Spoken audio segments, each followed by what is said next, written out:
రైతున్నటువంటి అందరినీ కూడా వందనాలు. అలాగే సోనయ్య వారి కుటుంబం సభ్యులందరికీ పేరు పేరు చెప్పాను కానీ సోనయ్య వారి కుటుంబం అందరికీ కూడా అక్కడ కూర్చున్న అందరినీ బట్టి కూడా నిండు వందనాలు తెలియజేస్తున్నాను.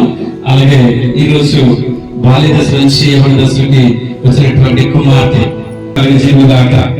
అలాగే ఇంత చక్కగా దేవుని పాటలు పాడి దేవునామానికి మహిమపరిచినటువంటి మరి మ్యూజిక్ డైరెక్టర్ గారు మన గౌరవ్ రెడ్డి గారికి, అలాగే ఫేర్ వాయిస్తున్నటువంటి అలెక్స్ గారికి, అలాగే చక్కగా ఈ రోజు మర్చిపోయినా రాబోయే తరాలకి మనం చూసి జ్ఞాపకం చేసుకోవడానికి వీడియో అండ్ ఫోటోగ్రాఫర్ చక్కగా మా గుర్తింపు కోసం తీస్తున్నటువంటి వారికి మన నిండు వందలు తెలియజేస్తా ఉన్నా. దేవునికి స్తోత్రం కలుగును గాక.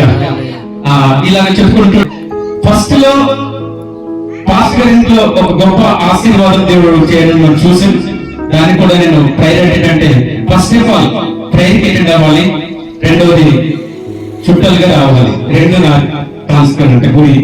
ఈ రోజు కూడా అదే చాలా ప్రయాసం.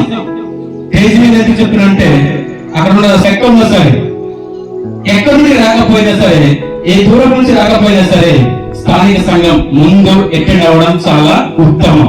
అవసరం. నేను తిప్పడానికి రాలేదు, చిన్న పూరి ఇవ్వడానికి మాత్రమే నిలబడ్డా.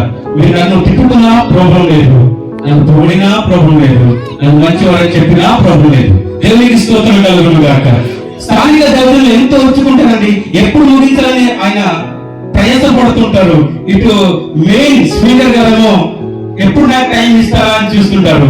ఆ కుటుంబ సభ్యులను ఎప్పుడు ముగిస్తారా, ఎప్పుడు చుట్టాలతో భోజనం పెడదామా అని వారు టెన్షన్ లో ఉంటుంది. స్థానిక సంఘమేమో కనిపించారు. దేవునికి స్తోత్రం. స్థానిక వారు వంటకి పెంటలకి అప్పగించారు, వంట చేసే వాళ్ళు వేరే ఉంటారు. కానీ మన పని ఏంటంటే త్వరగా అయిపోయి సిద్ధపాటు కలిగి టెంట్ కింద వచ్చి ప్రార్థనలో కూర్చోవాలి.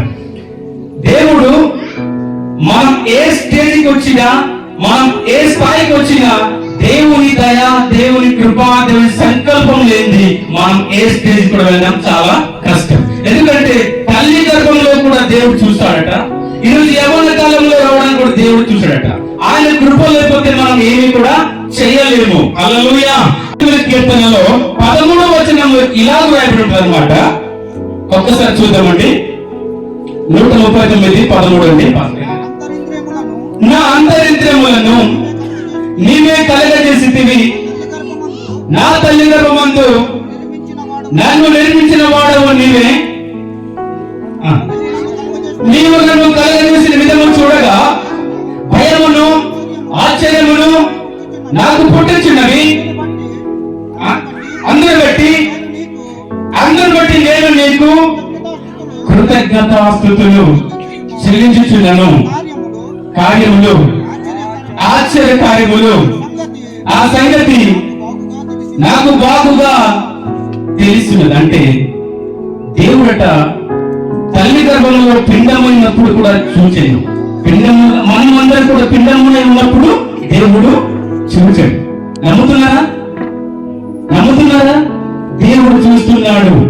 ఇది డాక్టర్లు చెవులు పెట్టుకొని తర్వాత చూస్తున్నారు, కానీ దేవుడు ముందే చూశాడు.